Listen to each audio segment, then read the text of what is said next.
السلام علیکم ورحمۃ اللہ۔ رزق و روزی میں برکت کے لیے، مال و دولت کی فراوانی کے لیے، گھر میں برکت، کاروبار میں برکت اور ہر قسم کی بندش کو دور کرنے کے لیے اور ہر مشکل کو آسان کرنے کے لیے سورہ قریش کا وظیفہ پڑھا کریں۔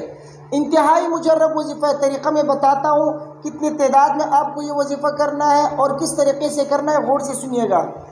دیکھیے، سب سے پہلا کام تو آپ یہ کریں کہ 5 وقتہ نمازوں کا اہتمام کریں، کیونکہ یہ وظیفہ 5 وقتہ نمازوں کے بغیر نہیں پڑھا جاتا۔ تو سب سے پہلے آپ 5 وقتہ نمازوں کا اہتمام کریں۔ 5 وقتہ نمازیں آپ جماعت کے ساتھ پڑھ لیجئے۔ اس کے بعد جب آپ فرض نماز پڑھیں تو فرض نماز پڑھنے کے بعد اول و آخر آپ ایک مرتبہ درود ابراہیمی پڑھیں اور درمیان میں 7 مرتبہ سورہ قریش کا وظیفہ کریں۔ ہر فرض نماز کے بعد، 5 وقتہ نمازوں کے بعد اول و آخر ایک مرتبہ درود ابراہیمی، درمیان میں 7 دفعہ سورہ قریش پڑھا کرے۔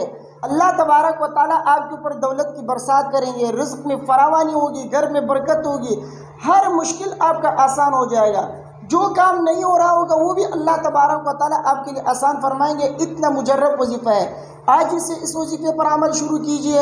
اپنے دوستوں کے ساتھ اس ویڈیو کو لازمی شیئر کیجئے گا۔ مجھے اپنے دعاؤں میں یاد رکھیے۔ السلام علیکم ورحمۃ اللہ۔